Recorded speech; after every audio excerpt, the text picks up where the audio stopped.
Non-destructive testing. Ultrasonic examination. The basic principle of ultrasonic testing of materials is the propagation and reflection of sound waves. As an example, a cylindrical workpiece is shown in the animation. The longitudinal section through the cylinder shows the position of the atoms extremely magnified and simplified as a single crystal. To begin with, a rigid unyielding stop is attached to the right front end of the cylinder. At the left front end, a disc is installed. It will be used to transmit and receive sound waves. Pushing and pulling briefly at the disc causes a longitudinal sound wave to propagate through the cylinder.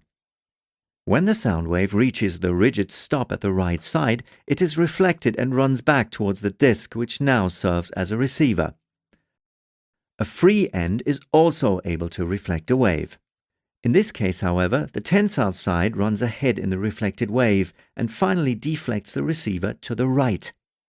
The reflected wave is even reflected again and actually travels for several times across the length of the cylinder, but this is not shown in the animation for the sake of simplicity. So, if a sound wave is generated at one end of a workpiece, it will travel through the material with its speed of sound. At the free end of the workpiece, the sound wave is reflected and it returns to the transmitter, which then acts as a receiver.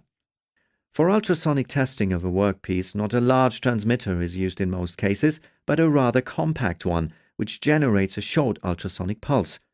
At a place free from defects, the ultrasonic pulse travels to the right front end, also termed back wall.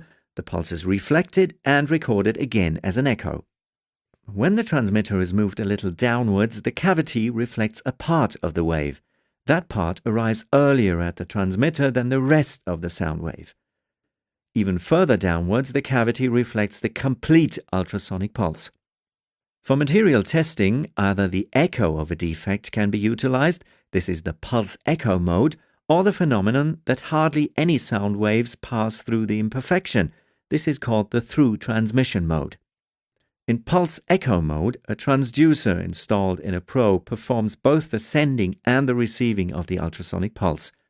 On a computer monitor, the intensity is being plotted upwards on the y-axis and the time towards the right on the x-axis. With the probe at a place free from defects, only two signals may be seen on the monitor: the transmission pulse and the echo resulting from the lower surface of the workpiece, termed back wall echo.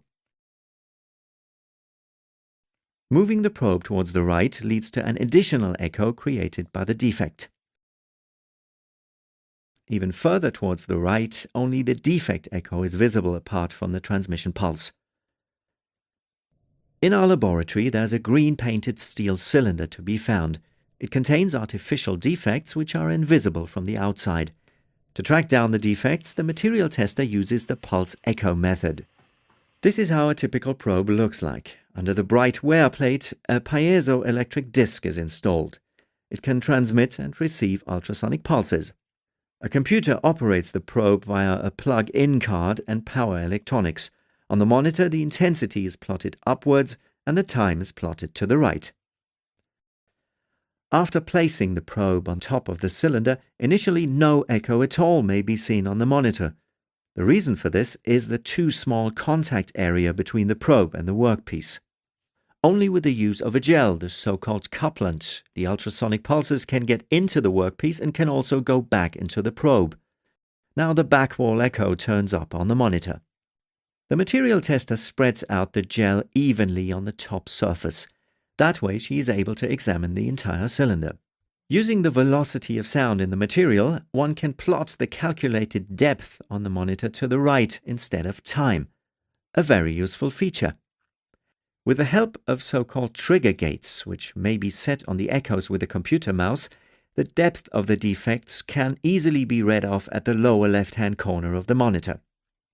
The cylinder back wall lies in a depth of about 200 millimeters below the probe, so the cylinder has a height of 200 millimeters.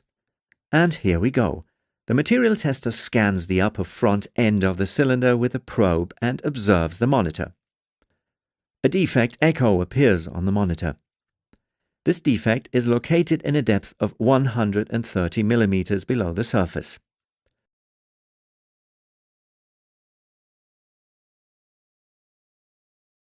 Another echo indicates a defect in a depth of 87 millimeters. The second, smaller echo at 174 millimeters is caused by double reflection on the same imperfection. And these are the defects: a drill hole and a saw cut. Filled up near the surface and painted, they are not visible from the outside. The drill hole in a depth of 130 millimeters.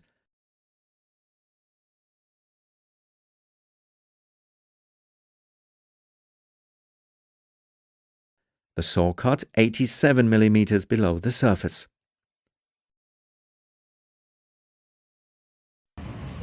Trams are popular means of transport in Karlsruhe in southern Germany. The tram cars are not only cleaned regularly, but also tested thoroughly in regular intervals by the transport company. Among many other maintenance points, the ultrasonic examination of the wheel axles plays an important role. A tram enters the maintenance hall for inspection. Some of the tram cars have already been lifted up. That way the bogies can easily be detached, pushed forward and examined carefully. This is one of the bogies, jacked up to comfortable working height and prepared for ultrasonic inspection. Special attention is given to the wheel axle, among experts known as wheel set axle. It has been designed as a hollow axle. This saves weight and facilitates the ultrasonic examination. The material tester applies a suitable oil as a couplant into the bore of the axle. Now he takes a special probe designed exactly for this purpose, inserts it carefully into the bore with a mount, and evenly spreads out the couplant by turning and pushing. He has accurately marked the most important examination points at the mount. In an experienced manner, he positions the probe at the appropriate places within the wheel set axle and watches the monitor closely. The probe has specially been designed for this application. It transmits the ultrasonic pulses at an angle of 45 degrees. At a place without defects, no defect echo returns. But when the pulse encounters a crack which has grown in from the outside, double reflection occurs and a typical defect echo is recorded. It is important to note that also the shape of the wheel set axle may lead to an echo, for example at shoulders.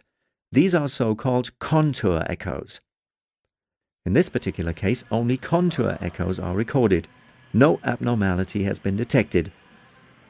The wheel set axle is perfect and can be used again to transport many passengers until the next examination becomes due.